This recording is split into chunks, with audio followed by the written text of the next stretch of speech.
Welcome back, folks. Cheaper fuel is spurring near record auto sales in the United States.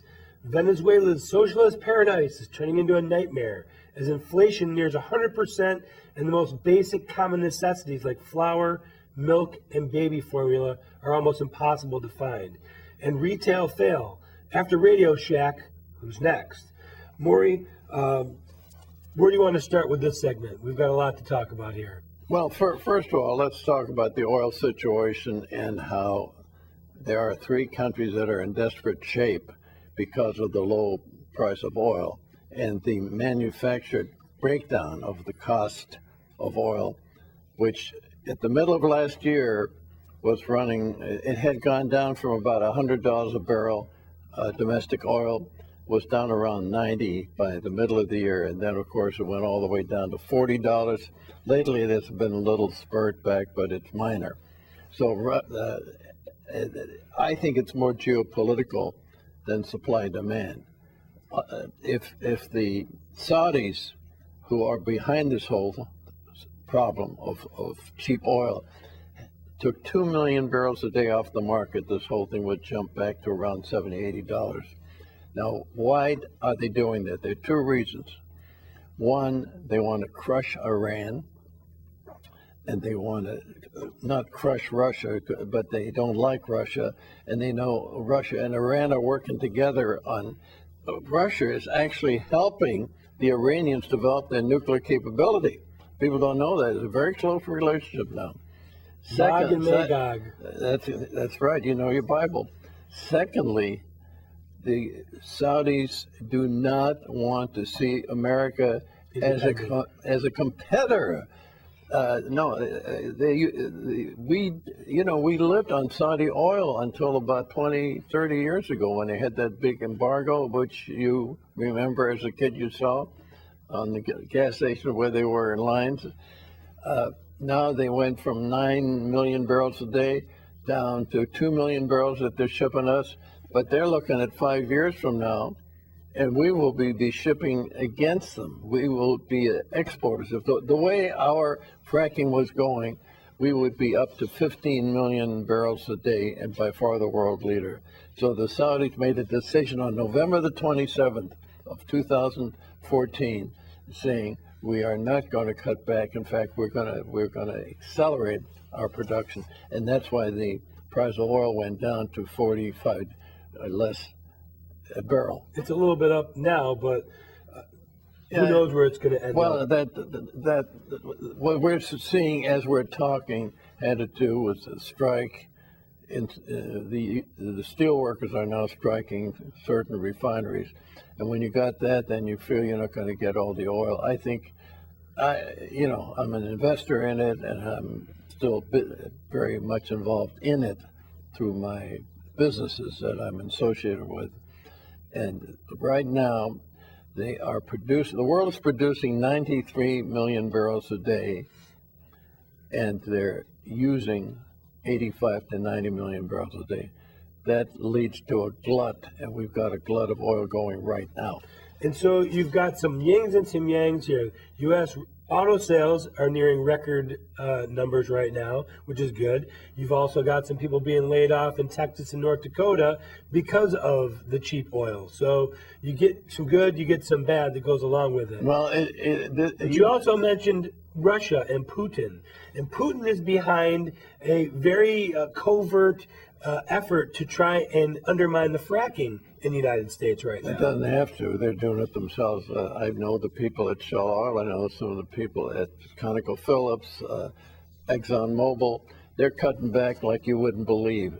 You know, the ones that are really getting hurt now are the ones that came in the last 2 or 3 years when fracking really was starting to gather momentum. So a lot of smaller companies put a lot of money in. And regional banks, there are a dozen regional banks that put up the money so they could buy the land and start developing the shale. And these banks are in trouble. So the thing is, what you've got going right now, you're right. I mean, you go to the gas station and you fill up your car and you save $1 a gallon. Okay, but you're losing a lot of people. The energy development was by far the biggest thrust this country had. You know, Obama takes credit for, he shouldn't take credit for one additional employee. This all came out of Texas, Oklahoma, and Louisiana. And the one part of our economy that's really booming and had been booming and is now on the way down. And that's, by the way, why the prices are starting to go up a little bit, because drilling rigs are going out of style real fast every day. And Baker Hughes and Schlumberger, these technical service companies like Halliburton, they're cutting back. They don't fool around. They're cutting way, way back. Okay, the Venezuelan socialist paradise is becoming a nightmare. It's a horrible nightmare. Inflation is nearing 100%. People can't get simple things like aspirin, flour, milk, baby formula. People are dying in the streets because they can't get to a hospital because nobody has any money to do anything. You know what's the sad thing about it? Venezuela, even under before they had the commie types taken over, they had typical South American dictators. They have Lake Maracaibo there, which is the only other place in the world where you have oil sands like you have in Canada. Plus, they were one of the major producers of oil in the world.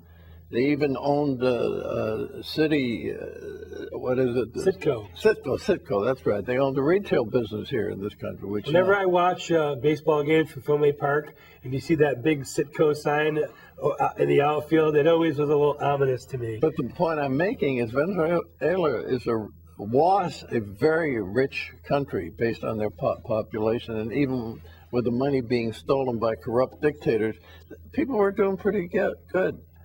The very fact they were investing in Citgo and doing things like that, now that country at $40, $50 a barrel cannot exist. It's imploding. And you see people coming in from all parts of the country trying to find basic supplies, and the shelves are bare. They've got By the way, nothing. one other You thing. can't even get McDonald's French fries in Venezuela. You know, right now. one sad thing, remember, Brazil was one of the big countries of the future. Brazil, Russia, India, China, BRICS, yeah. Oh, that's some genius that Goldman Sachs came up with that about 20 years ago. Well, they're all having problems right now.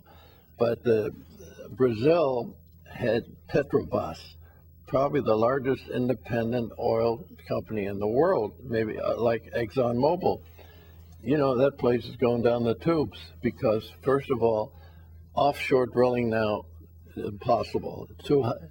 Very costly, whether it's in the Gulf of Mexico or whether it's offshore in Brazil. But Brazil also has corruption come back in spades. And right now, that whole Brazil, Petrobras is falling apart. Speaking of going down the tubes, Radio Shack just announced that they're pretty much going down the tubes. Are we seeing the end of the brick and mortar because of the Amazons, the Googles, the eBays?